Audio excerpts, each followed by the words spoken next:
Penso que no sueño parecido no volverá más. Él me pintaba la mano, la cara de azul. Amor, ele me promise de verte la vida me levou. E me hizo volar nesse aire infinito. Vamos lá, volaré, todo mundo. Oh, cantaré. Oh, oh, oh, de blue, de pinto de blue. Felice estaré lassù. E volare volando feliz, me preto más alto, alto que sol. E no instante el mundo se aleja despacio de mí. ¡Olé! Una música tocada solo para mí. Volaré, oh, cantaré, oh, oh, oh, de blue, de pinto de blue. Felice estaré lassù. Oh! Penso que no sueño parecido no volverá más. Y me pintaba la mano, la cara de azul. E me promise de verte la vida me levou. E me hizo volar nesse aire infinito. Volaré, oh, cantaré. Oh, oh, oh, de blue, de pinto de blue. Felice estaré lassù. De blue, de pinto de blue. Felice estaré lassù. Oi!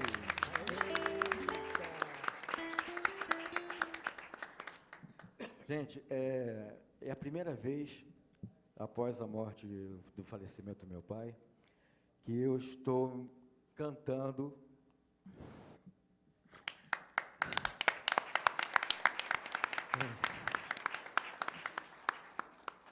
Desde que meu pai faleceu, eu não peguei o instrumento. É a primeira vez que eu estou pegando um violão para cantar e para tocar. E eu estou vendo as fotos, eu estou me lembrando muito do meu pai, me desculpe, eu estou muito emocionado. E eu não me recuperei ainda do que aconteceu, gente. Bom.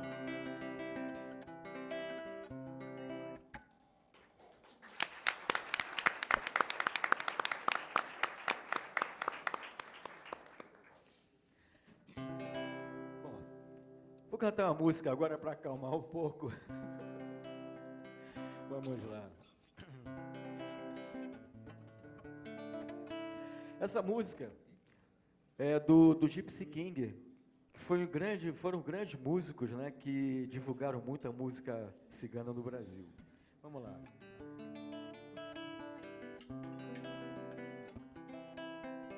Eu sei, não vendrás, por isso já tanto lo olvido, dejar nuevo amor, tanto mejor, ay como el mío, dejar y la viver, ay en este mundo de tristeza, dejar a viver a mi maneira.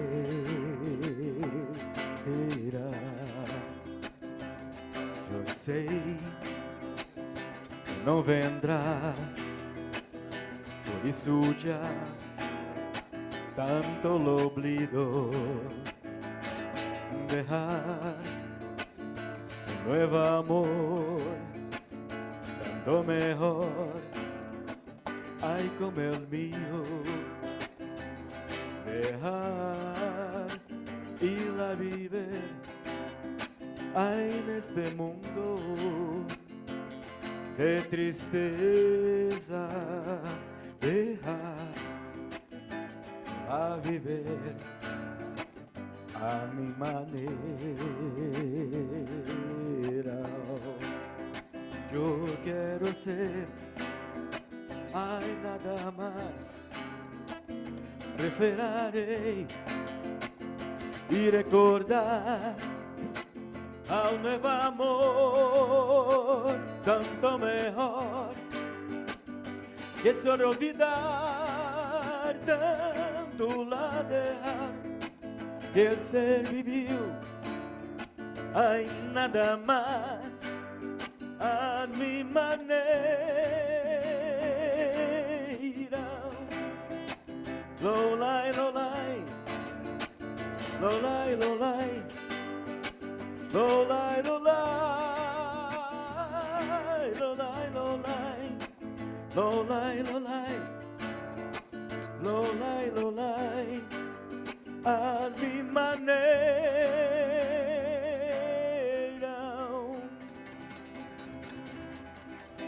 Muito obrigado. Dedico essa música a todos. As dançarinas também, as bailarinas, né, que está aqui presente. E essa música também é dedicada a meu pai, Mil Vacite. E é o dia dos ciganos, a todos os ciganos. Muito obrigado.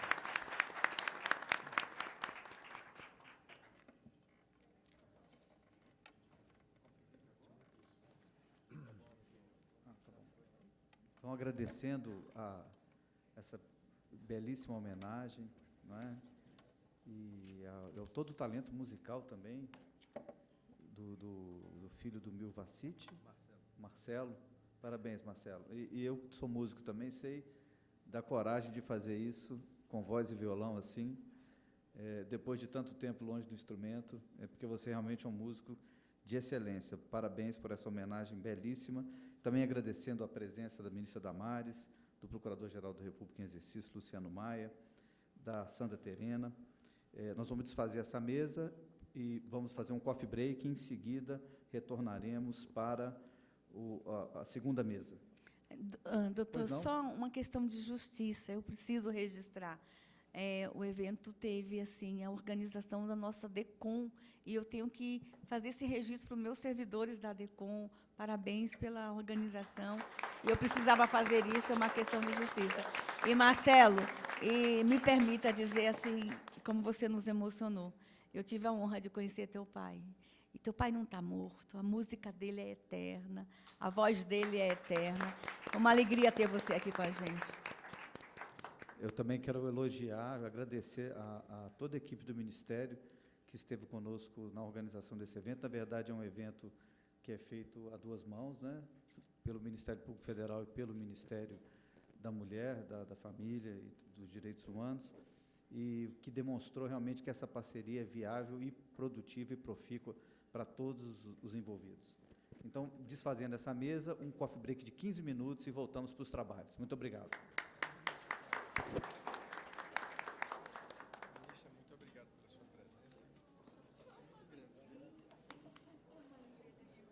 Maravilha. Como é que você liga?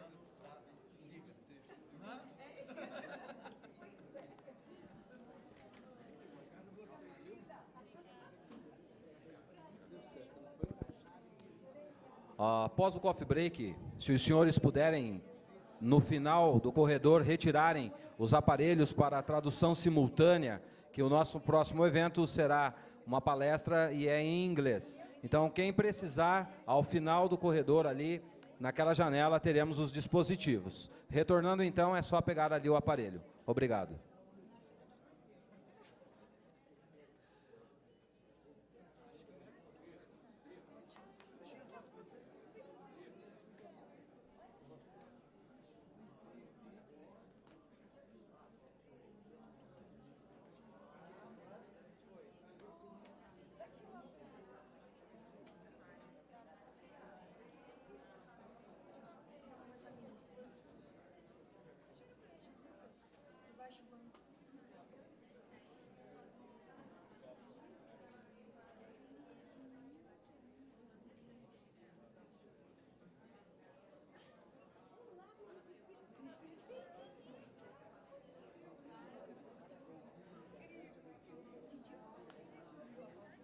A programação.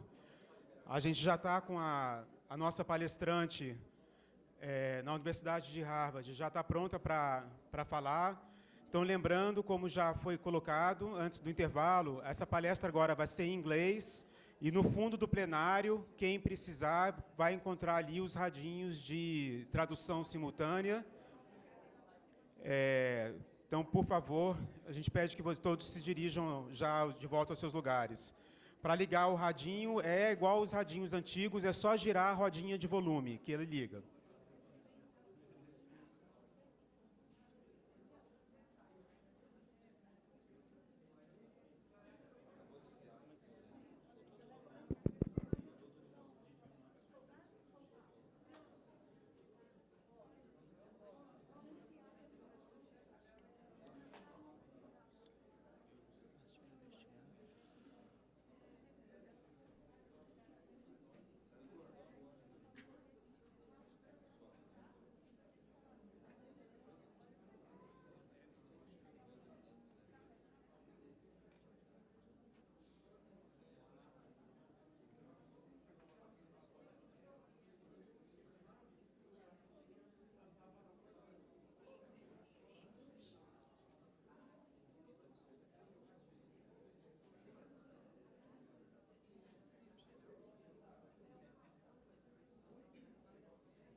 Vou pedir que, novamente, as pessoas se aproximem, fiquem mais próximas e próximos aqui da frente, para ficarmos juntos. Para agora, esse é o momento em que a gente vai ouvir as falas acadêmicas. Então, por gentileza, peço a todas e todos que se ocupem seus lugares.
Pedimos a todos que tomem seus assentos para que possamos dar continuidade.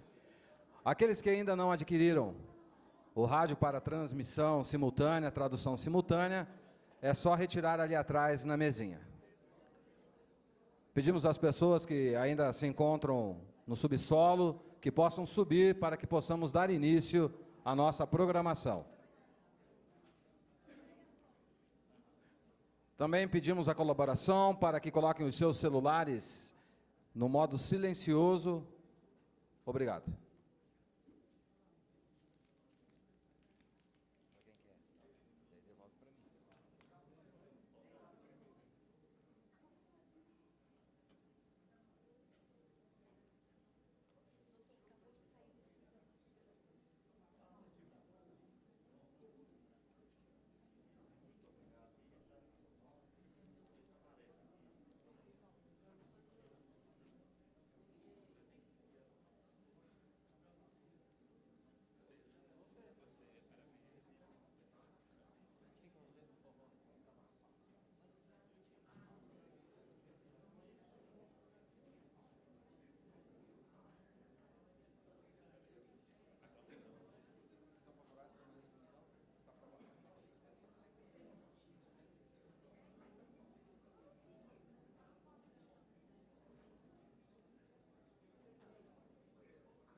Vamos, todos e todas, então eu chamo para retomar os trabalhos. E para compor a mesa aqui, nós já temos a Sandra Terena, da mesa anterior, e eu chamo também o Pedro Pontual, diretor do Departamento de Promoção da Igualdade Racial para Povos e Comunidades Tradicionais, e o Igor Shimura, diretor do Departamento de Igualdade Racial e Étnica. Obrigado, doutor Luciano. Bigonha, eu passo a palavra para o Pedro, para ele fazer as considerações metodológicas dessa etapa dos nossos trabalhos. Obrigado, doutor Bigonha. A gente está enxugando um pouco a programação, então esse é um comentário muito rápido sobre as palestras que agora todas e todos vão ouvir. A proposta é que, para aqueles e aquelas que já estão inscritos para hoje à tarde, a gente vai fazer uma discussão sobre vários pontos que são importantes e são demandas históricas dos povos ciganos. As palestras de agora estão relacionadas às discussões da tarde. Então, todos e todas receberam os seus bloquinhos de nota para poder tomar notas. Vai ser importante usar essas palestras de agora como um subsídio, um insumo para esse período das discussões das oficinas, que é um período que vão ser só aquelas pessoas que já se inscreveram anteriormente, quem já se credenciou, que à tarde é um momento dedicado exclusivamente à escuta dos povos ciganos. Então, vai ser um momento fechado e que já está, as pessoas que vão participar já estão definidas. Dessa forma, com esse aviso, devolvo a palavra aqui para o nosso coordenação da mesa, para que a gente possa já entrar, talvez, nas falas acadêmicas. Isso. Então, obrigado, Pedro. Eu vou chamar a primeira conferencista da manhã, que é a Magda Matashi, diretora do programa Roma da Universidade de Harvard, nos Estados Unidos, e também instrutora da Universidade de Harvard. Magda Matashi. E dá bom dia, né, a Magda, e as melhores saudações pela generosidade da sua participação no nosso evento. Com a palavra, então, Magda.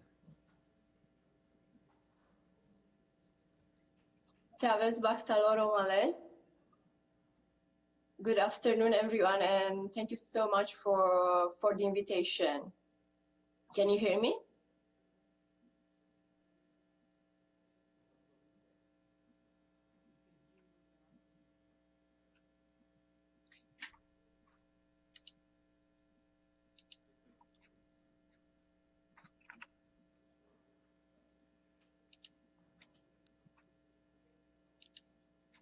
You can speak now. Thank you. Okay, perfect. Thank you so much for this invitation. It's such a great honor to join you today. And I'm really happy to join this meeting, especially because it's been such a great pleasure to have had the opportunity to work with Pedro while he was here at Harvard. But also, I had this great honor to have met Mr. Luciano Maya and Alini and Marcos here in Boston while you're organizing the Roma conference at Harvard, trying to connect Roma communities and Roma activists from Europe, Latin America, and Canada and the US. So it's a great pleasure to be here. I also want to add that along with the fact that I'm an instructor and I direct the Roma program here, I'm also the great granddaughter of Maya Nicolae and Marian Gitze, slaves on the territories of Romania until 1856. So I come from a background of a Romani family that has been through slavery for centuries. And therefore, I think that for the purpose of this presentation, I am going to use the term Roma as any other term in my background would feel not the right one. So please bear with me while I give you a few thoughts of mine. We all know that for centuries, regardless of political regime or geography or climate, the Romani people have experienced discrimination and stigma and have been despised as dark and inferior and outsider across the world, not only in Latin America, but also in Europe and in the United States and Canada. And no matter whether Roma live in Eastern Europe or Western Europe, the US, Brazil, Argentina, or Canada, we are all too often being blamed collectively simply for being Roma. So in my presentation today, I will talk about racism and discrimination, but please bear in mind that I'm a Romani woman and scholar from Europe. I have never been to Brazil, but I do want to come one day. But I'll deliver a presentation that is much more broadly about Roma, hoping to find commonalities of ideas among us so that we can think more globally about common advocacy for Roma rights and Roma solidarity.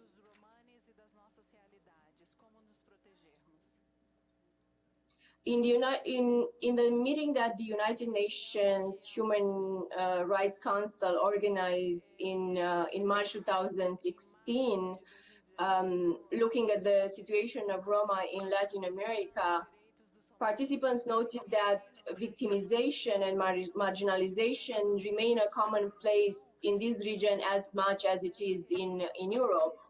And the societal ignorance of our Roma history, as well as inequalities in accesses in education or health or employment or housing, as well as proof of legal identity, were also highlighted as key problems in the regions, and these were put together with reports of hate crimes and racial profiling as well. These participants, and I know that Alini and a few others in the room have also joined that meetings and a few other meetings organized by the United Nations. So the participants also noted that some states have made progress in addressing the needs of Roma populations, and some of these states include Brazil or Colombia. But overall, there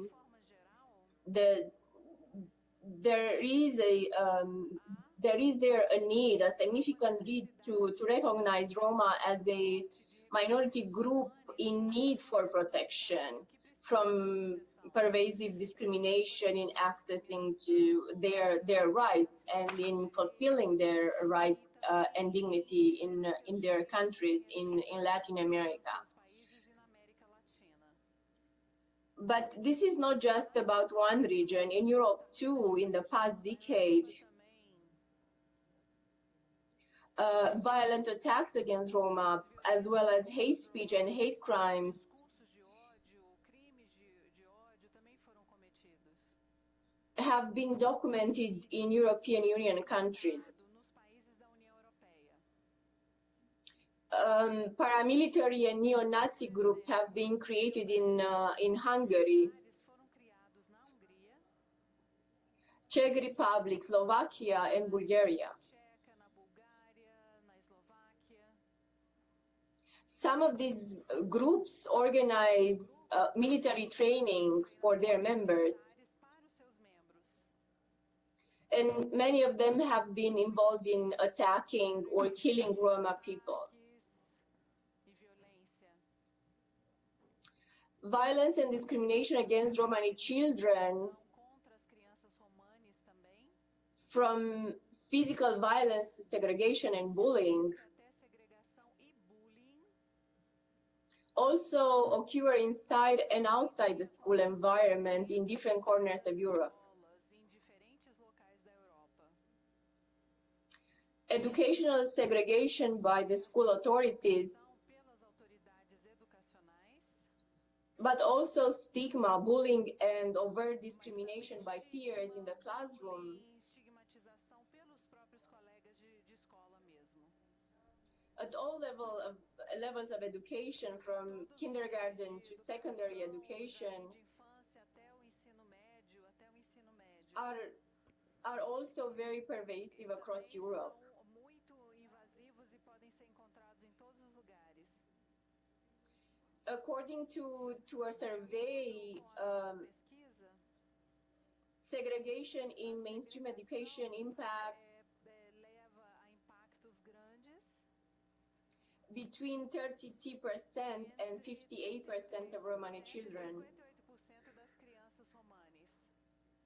in countries like the Czech Republic, Hungary, or Greece. Da Tcheca, Hungria e a Grécia também. One Roma child out of every 10 Romani de 10, uma em 10, attends a special school, ele frequenta uma escola especial ou vai a uma escola especial. or a class that is segregated only for Roma. Que é separada só para os romanes.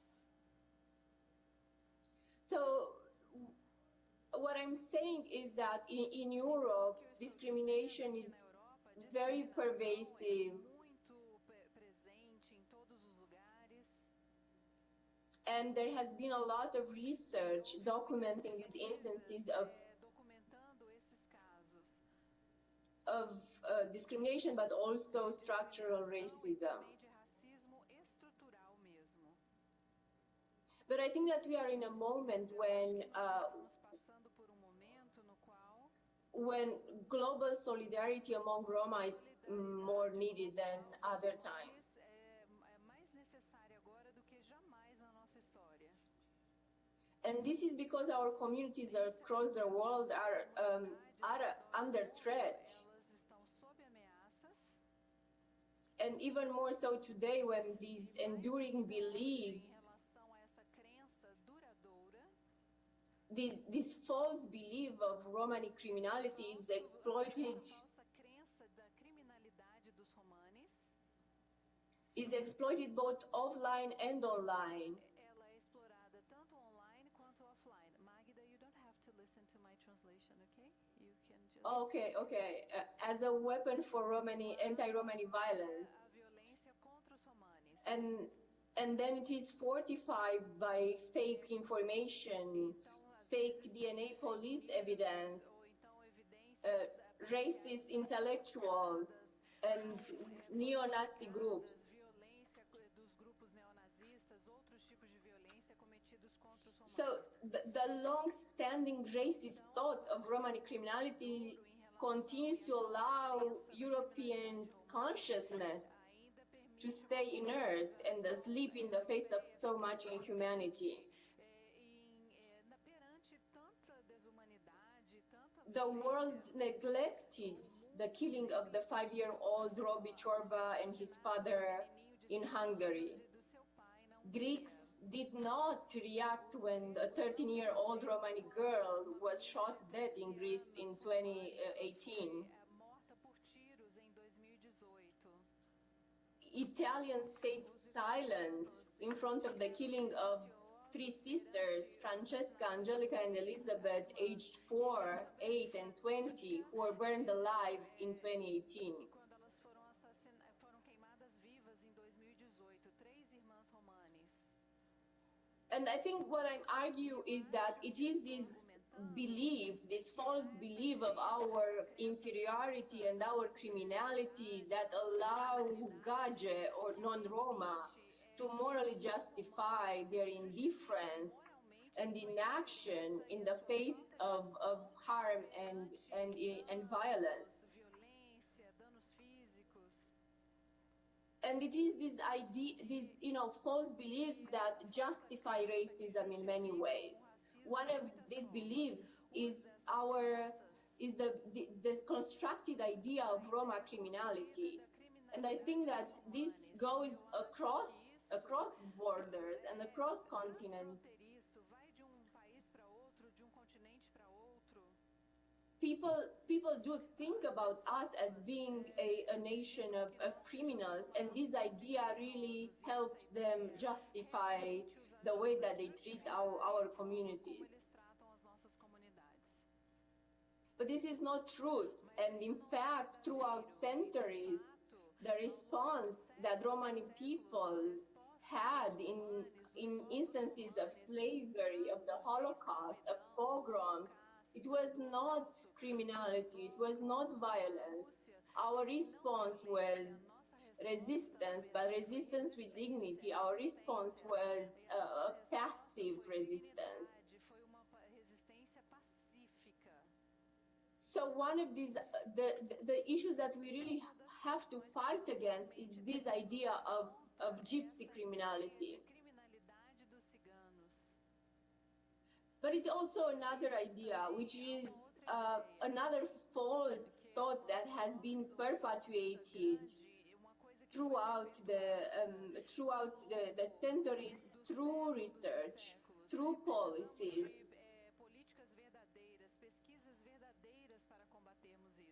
And that idea is that our culture is a culture that doesn't value education.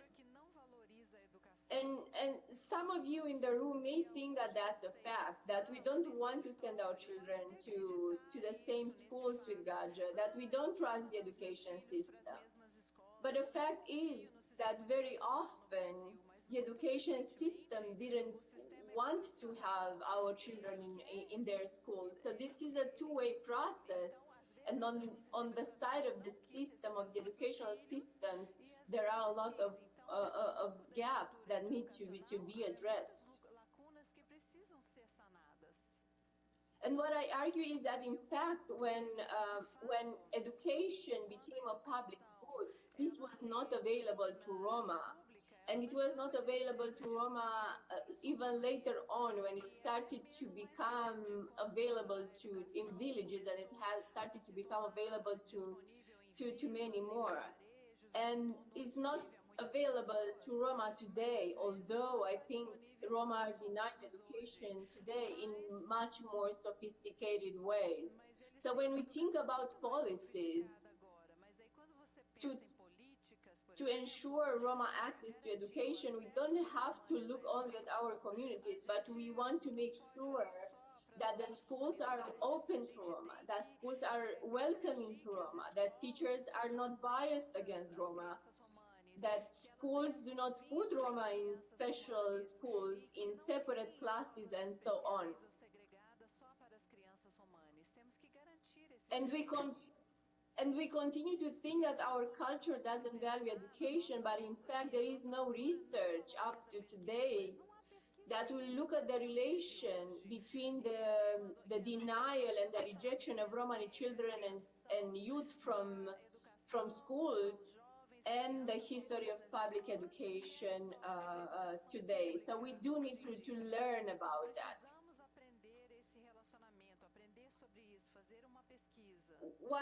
What I argue is that education has historically been an institution designed for Gaggia, and although initially so for non-Roma girls and the poor, but for Roman children, there was no functional option or choice for education. And this is the way that the education system and the public education started, at least on the territories of Europe.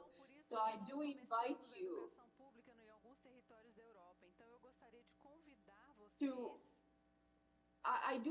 to look critically when you think about our culture and their opinions about education.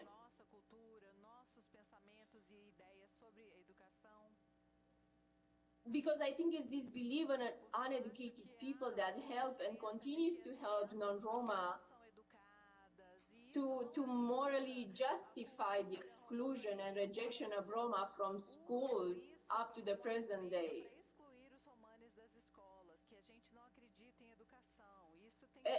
Essentially, there was no real interest to provide us with equal education.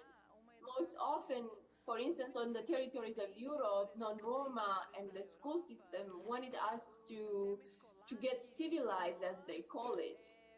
to learn how to read and to write, but not to make it to college, and to continue to clean their houses and to harvest their lands, but not to be their equals and not to have properties.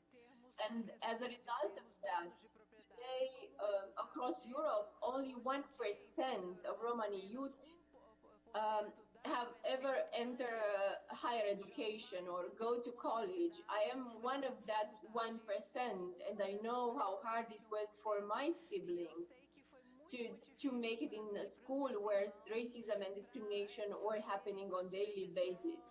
And I think that the fact that so very few of us make it to university is one of the most worrying realities across continents today, and we do need to think together with governments how we can ensure not only participation of Roma in primary education, but how we can make sure that they can benefit from quality education so that they can make it into college. And we need to make sure that Roma children don't fall behind the non-Roma children in classrooms, and they are not exposed to exclusion and rejection and bullying on daily basis.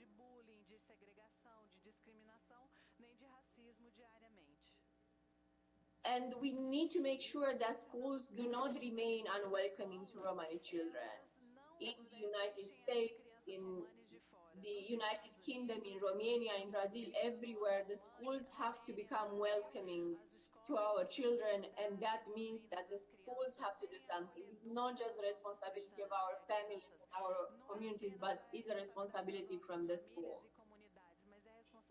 And let me conclude by adding that for too long now, for a century now, this collective belief of Romani laziness and this collective belief of Romani criminality and illiteracy and inferiority have been used as moral reinforcement in justifying racialized poverty, racialized neighborhoods,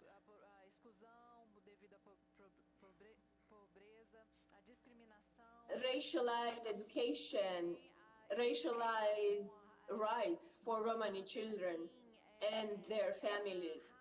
So I think it is time for us to create a demand, to make a demand for rights, for equal rights, for being treated as everyone else with dignity and with respect, and to understand that the situation of Roma today is not a result of their laziness, what as non-Roma would think, but the result of their situation today is the result of hundreds of years of slavery, of rejection, of the Holocaust, of killings, of pogroms, and also of anti-Romani policies and violence today.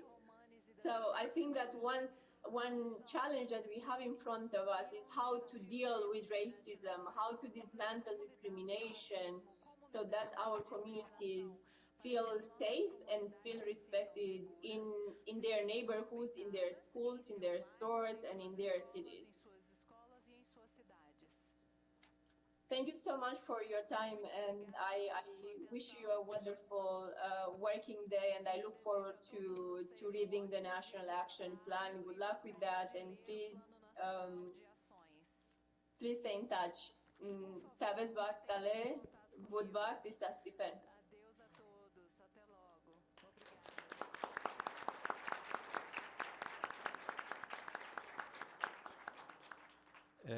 Agradeço muito as palavras da professora Magda e dizer da importância desse quadro que ela nos construiu a partir da questão cigana em todo o mundo, na Europa, nos Estados Unidos, e constatar que as aflições da professora Magda são as mesmas aflições desta mesa, do nosso evento, são o foco das nossas preocupações e do esforço que nós estamos empreendendo para, de uma forma, construir uma ferramenta, construir um pensamento aqui que possa, de alguma maneira, minorar essa discriminação.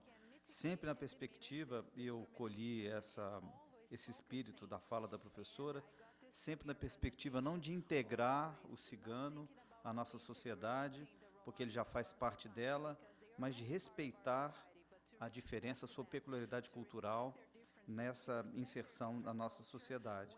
E a questão da educação, que é um dos eixos do nosso trabalho hoje, que também nos aflige muito e que também tem sido motivo de grande discussão no âmbito da sociedade brasileira. Então, novamente, professora, eu agradecer a fala da senhora e também dizer que queremos sempre ter aí no seu programa uma interlocução permanente para o desenvolvimento de uma agenda comum na busca de solução para esse problema, que também é um problema que aflige tanto o Brasil quanto a Universidade de Harvard, né, e os países da Europa também. Pedro, então nós agora ouviremos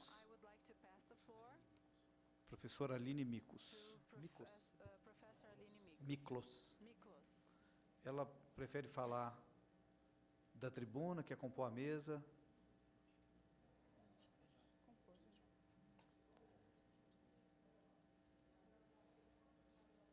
Ela não vai, a Magda não vai ficar assistindo de lá, não?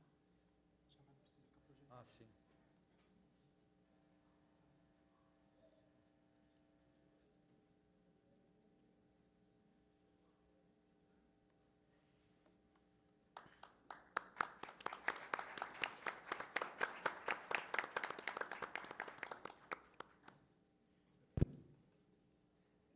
A senhora prefere ficar? Ficar à mesa fica mais confortável.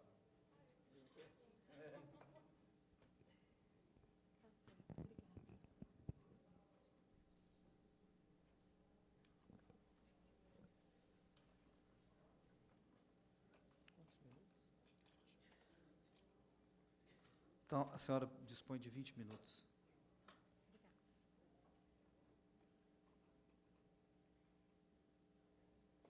Bom dia, ainda é bom dia, o dia começou cedo.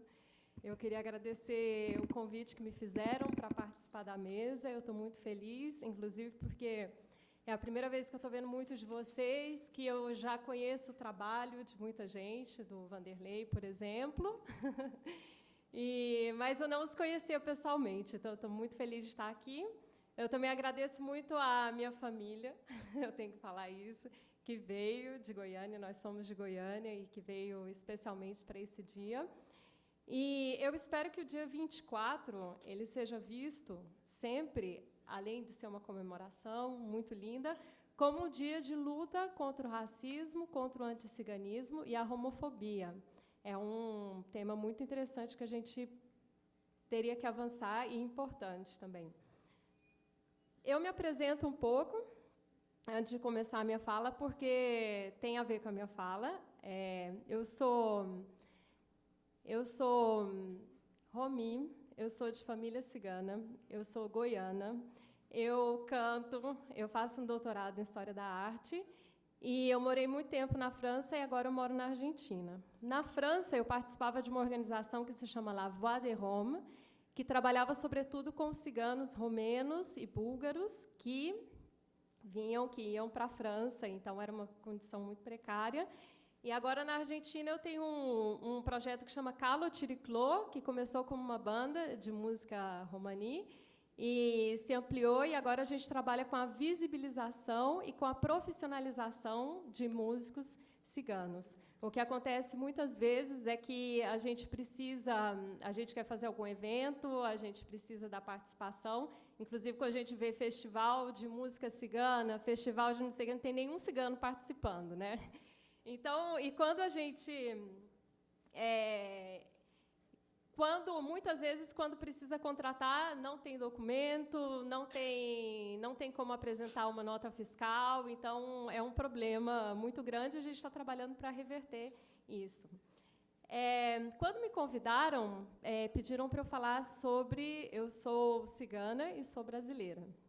Então, eu fiquei pensando muito o que é ser brasileira e o que é ser romi, cigana. E, vendo a história do Brasil, na história do Brasil existiram várias leis anti-ciganas desde o Brasil colônia, se a gente for ver. São leis que proibiam os ciganos de falar romanês, são leis que proibiam os ciganos de andar junto, são leis que roubavam a mercadoria, os produtos dos ciganos também, impediam de trabalhar. E, quando a gente vai para o Brasil República, essas leis continuam. Em 1938, por exemplo, teve a lei do Getúlio Vargas, que fala: não será permitida a entrada de estrangeiros de um ou outro sexo, dos sexos, né? Indigentes, vagabundos, ciganos e congêneres. Então, os ciganos estavam na mesma linha de indigentes e vagabundos. Então, tudo isso faz a gente acreditar que o preconceito contra a comunidade romani cigana, ela muito provavelmente chegou nas Américas antes mesmo da chegada dos primeiros ciganos. Porque o preconceito ele não é feito a partir da experiência de uma pessoa. Não é eu conheci um cigano e realmente cigano é assim, assim, assado. O preconceito ele é baseado no que a gente escuta falar. E esse escuta falar, o que é? São os meios de comunicação, muitas vezes é o Estado, muitas vezes são as lendas. Inclusive, as lendas elas são muito perigosas. Por exemplo, roubo de crianças, né? Na França, agora, começou um boato na internet falando que os ciganos estavam roubando criança. Então, começaram a falar, eram ciganos que tinham uma caminhonete branca e etc. Então, começaram ataques fortes contra as populações. Gente que vinha, que queria queimar a barraca, que queria queimar a casa, que agrediam os ciganos na rua. E, por causa disso, a polícia teve que ir na televisão, o prefeito, falar que não existia nenhuma denúncia de roubo de crianças por ciganos. Então, é uma lenda engraçadinha, que muita gente acha engraçado, muita gente conta para mim achando que eu vou rir, mas que pode causar muitos danos também. Então, a consequência desse preconceito e a consequência dessas leis anti-ciganas, a gente sente até hoje. As lendas elas persistem, o anticiganismo no meio de comunicação persiste. E, além disso, a gente ainda tem, no Brasil, que foi o que a Magda falou, o racismo institucional. No Brasil e no mundo também. O que seria o racismo institucional? É quando a gente vê quantos representantes a gente tem, romani, cigano, no Brasil ou no mundo, entendeu? Quantos vereadores, quantos deputados, quanta gente trabalhando no governo, ou o que seja. Praticamente nenhum. Quando a gente vai, quando um cigano precisa ir no hospital público, o tratamento é diferenciado. Inclusive, tem um Calon, um cigano bem interessante, que fez uma tese bem interessante sobre saúde de ciganos em Portugal e no Brasil. E ele fala que entrevistou uma pessoa, um profissional da área de saúde, e a pessoa falou para ele: olha, quando chega um cigano aqui, a primeira coisa que eu lembro é da minha avó falando que cigano rouba criança. Então, eu estou atendendo ele, e a primeira coisa que vem na minha cabeça e não sai de jeito nenhum é que cigano é ladrão e que rouba criança. Então, o tratamento é diferencial. E também a gente percebe isso quando a polícia chega nos acampamentos ou nas casas de ciganos, ou quando tem qualquer crime que está envolvido cigano, o primeiro que acusam são os próprios ciganos. Inclusive, agora com o WhatsApp e tudo, né, eu recebo vários vídeos assim de polícia que chega com a viatura e começa a ameaçar os romanis, os ciganos, só por serem ciganos, entendeu? Sem nenhum motivo. Chega já com arma, chega já armado. Esse é o racismo institucional. Eu queria dar um outro exemplo também de racismo institucional. Foi uma coisa que aconteceu na Argentina faz muito pouco tempo, a semana passada, que teve um crime, 2 pessoas mataram um assessor e um deputado. Os criminosos eram realmente ciganos. E o que a Patrícia Bullrich, que é a ministra de Segurança, faz? Ela chega na televisão e começa a falar: gente, não se preocupem, o caso já está solucionado, a gente prendeu o clã mafioso de cigano, e isso é um crime de honra, é um crime cultural, porque os ciganos funcionam assim. E aí, o que o jornal começou a falar? O jornal começou a criar vários boatos, falando que o assessor do deputado era amante de uma menina da comunidade cigana, então realmente foi um crime de honra e tudo. No que eles se baseiam para criar hipóteses sobre um crime? Eles se baseiam em estereótipos, porque ninguém até hoje foi escutado, entendeu? Inclusive, a única pessoa que foi escutada foi essa menina, que teoricamente era amante, e ela falou, eu não conheço esses dois. Então, graças a hipóteses baseadas em estereótipos e graças à ministra de Segurança, que ela fala isso na televisão, ela dá autoridade para todo mundo sair falando e dá autoridade para a população atacar gratuitamente os ciganos. Eu recebi várias mensagens falando de ciganos que foram atacados no centro de Salta, por exemplo, que é no norte da Argentina. Vários ciganos, inclusive, um dos que trabalha comigo, falando assim que eles foram em um bar que chama Gypsy e que não deixaram eles entrar, porque eles eram ciganos. Então, bizarrices assim que acontecem e que o racismo institucional e que o racismo no meio de comunicação autoriza. Eu falo isso também porque, se a gente vê nessa história e nas leis anti-ciganas e etc., o cigano, muitas vezes, ele foi o melhor inimigo do Estado. Por que é o melhor inimigo? Se fala, o crime foi cometido por um cigano. Fala, não, realmente está tudo bem, já está tudo explicado, não precisa falar mais nada, é todo mundo ladrão, é todo mundo vagabundo mesmo. Então, o franquismo, que foi o ditador na Espanha, ele usou muito os ciganos para todo problema, praticamente, né, social e tudo era causado por ciganos. O Sarkozy, em 2011, que eu estava na França, o que ele fez? A violência aumentou muito na França naquela época, porque o país estava em crise, porque muita gente estava desempregado. E o que o Sarkozy falou? Ele foi na televisão e falou, o problema do aumento de criminalidade aqui na França é graças aos ciganos que estão chegando da Romênia e da Bulgária. Entendeu?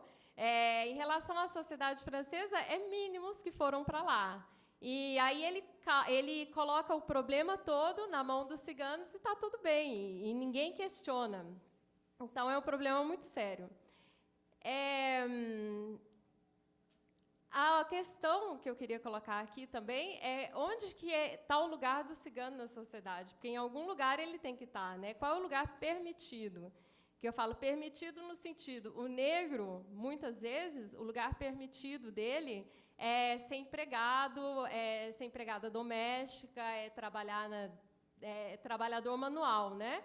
O cigano, no estereótipo e no que a gente está acostumado, nem para trabalhador ele serve, porque ninguém quer contratar um cigano. Inclusive, quando eu falei para minha tia que a gente estava vindo para cá, ela falou, nesse evento todo mundo quer ser cigano, aqui a gente pode ser cigana, a gente pode ser roma, a gente pode ser calon, mas saindo daqui ninguém quer ser, e por questões óbvias, entendeu? Porque senão ninguém quer sofrer preconceito. Eu estou vendo aqui o tempo, eu já estou terminando. A senhora tem mais 10 minutos. Ainda tem, está na metade. Então, qual é o lugar que o cigano ele é aceito? Hoje em dia, o lugar é o cigano folclórico, que eu falo. O cigano, por exemplo, ele é bem visto quando ele está mexendo com magia, quando ele está cuidando de problemas de amor, quando ele está cuidando da música, entendeu? Aí ele pode ficar, aí ele é aceito nesse sentido. E quanto mais você cumpre os estereótipos do que é ser um cigano, mais cigano você é para a sociedade. Inclusive, eu tenho uma amiga que ela é bailarina e ela se veste assim, com saia, com não sei o quê e tudo. E aí, uma vez a gente saiu, a gente foi na ópera e o pessoal falava, olha, a cigana chegou, a cigana chegou. Só que estava falando dela, não estava falando de mim, entendeu? Então, eu acho importante a gente pensar nisso, a gente pensar nos estereótipos que foram criados sobre a gente e pensar também na incorporação desses estereótipos que existem pela própria população cigana, no sentido de que, muitas vezes, a gente só pode ser cigana, a gente só pode ser rom, se a gente cumprir com esses estereótipos. E o que acontece muitas vezes é que muitas leis elas estão baseadas em estereótipos, Da mesma forma que eu falei para vocês que as hipóteses de um crime foram baseadas em estereótipos, as leis também são baseadas em estereótipos. Por exemplo, eu já escutei muita gente falar que o analfabetismo entre as comunidades ciganas, roms, etc., é um analfabetismo cultural, que é uma cultura oral, então não precisam de estudar, etc., etc. Eu peço para refletir realmente se é um racismo cultural ou se é uma falta de oportunidade que os ciganos tiveram para estudar, que foi exatamente o que a Magda falou. Inclusive, na França, eu trabalhava com os romenos e roms romenos, né? E aí a nossa função era matricular as crianças na escola. A escola muitas vezes não aceitava e falava, não, já passou o período de inscrição, etc., etc. Então, a gente tinha que convencer a escola, tinha que convencer tudo para poder inscrever a criança. E muita gente falava assim para mim. Eu lembro de uma fala de um dos roms que trabalhava com a gente, ele falava assim, o Estado nunca fez nada para a gente. Tudo que a gente recebe do Estado é porrada. Ele fala, você acha que eu vou dar a minha criança, a minha preciosidade para o Estado cuidar, para o Estado criar? Então, a ideia é isso. E eu acho que a gente está em um momento que as comunidades romanis, as comunidades ciganas, elas têm que se amigar com o Estado também. E o Estado também tem que se amigar. E o que seria esse se amigar, né? Seria, da parte do Estado, fazer leis de reparação histórica. Eu falo, a gente não quer ser tratado como coitadinho e o Estado tem que ajudar. O Estado ele não tem que ajudar. O Estado ele tem que estar na posição de cumprir com a justiça. O que a gente precisa é de justiça. E justiça se faz com reparação histórica. E o que é a reparação histórica? Eu sei que no Brasil já começou, está parado, e eu espero que continue, o Plano Nacional de Políticas para os Povos Ciganos. Eu acho que ações afirmativas são muito interessantes também para a inserção da população romani cigana na educação, na saúde. Bolsas de estudo, porque o pouco que a gente sabe sobre os romanis, sobre os ciganos no Brasil, é o pouco que muitas vezes o pesquisador faz pesquisa com dinheiro do próprio bolso, e também graças a muitos membros das comunidades romanis ciganas que estão trabalhando por eles mesmos, estão trabalhando a pulmão, como a gente fala na Argentina, está trabalhando como pode, sem nenhum dinheiro, sem nenhum financiamento. Então, bolsas de estudos é muito importante, incentivos culturais, leis de patrimônio material e imaterial e políticas de equidade. É só assim que a gente vai fazer vamos fazer leis, né, de reparação histórica. E uma coisa que eu peço muito também é quando a gente pensa essas leis, é que essas leis elas não sejam baseadas em estereótipos, que é o que eu já falei. Eu falei do analfabetismo estrutural e eu falei de um outro estereótipo, que é a questão do nomadismo. Eu falo que é um estereótipo porque, se a gente pensar, qual é a porcentagem de roms ciganos nômades hoje em dia? A porcentagem é mínima.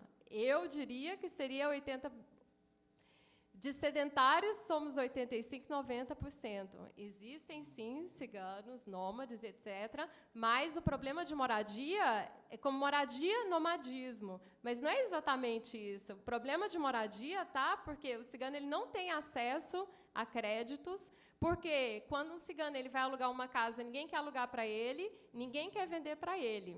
Então, eu acho interessante a gente refletir um pouco sobre isso quando a gente fala que o nomadismo é intrínseco à cultura, entendeu? Porque as famílias são sedentárias já tem muito tempo, aqui no Brasil e no mundo inteiro. Então, eu gostaria de agradecer muito a presença de vocês, eu gostaria de agradecer muitíssimo a voz que me deram, e eu espero que a gente saia. Eu vi que, se vocês puderem ler, eu dei uma lida rápida também nas propostas, que são super interessantes, e a gente também poderia pensar à tarde e hoje também sobre uma campanha contra o anticiganismo e uma campanha contra a homofobia nos meios de comunicação. Eu acho que se a gente sair daqui com isso, e se o governo se compromete nessa campanha, ia ser fundamental, ia ser muito importante para a gente. Agradeço. Obrigada.